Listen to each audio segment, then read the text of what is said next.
New information emerging from inside Iran suggests that the government's violent response to nationwide protests may have resulted in a very large number of deaths, far higher than what was initially reported.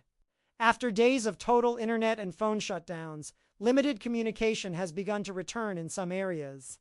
Through these connections, people inside the country report that hospitals and medical workers are seeing far more victims than expected.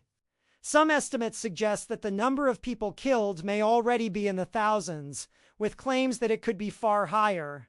Although exact numbers cannot yet be confirmed, what is becoming clear is that the scale of the crackdown was severe, widespread, and highly organized across much of the country. The protests began in late December after Iran's economy sharply worsened. The national currency lost value, prices for food and basic goods rose, and many people could no longer afford daily necessities.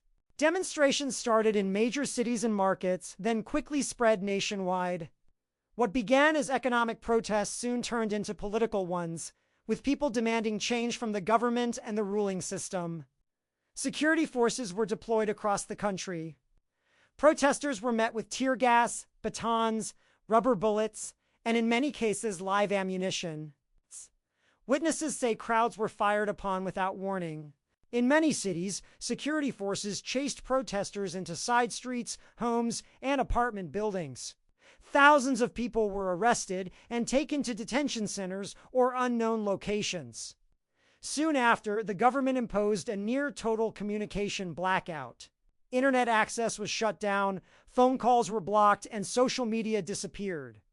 This made it almost impossible for the outside world to see what was happening. As limited phone service slowly returned, people began reporting what they had witnessed. Hospitals and morgues in multiple cities were said to be overwhelmed with bodies. Some facilities reportedly ran out of space, and families searching for loved ones were told not to ask questions. Videos and images have appeared showing rows of bodies inside morgues. Many of the victims appear to have died from gunshot wounds. Families have also reported that bodies are being withheld and deaths are being kept quiet by authorities.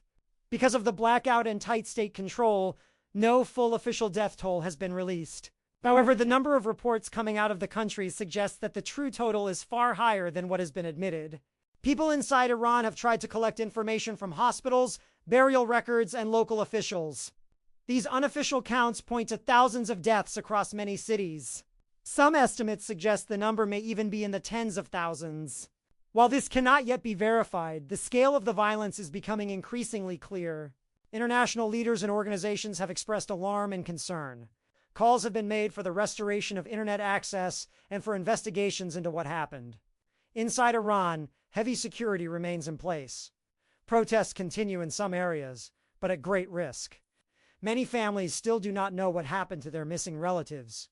Because communication is still restricted, the full human cost may not be known for weeks or months. What is clear is that Iran is experiencing one of the bloodiest crackdowns in its modern history.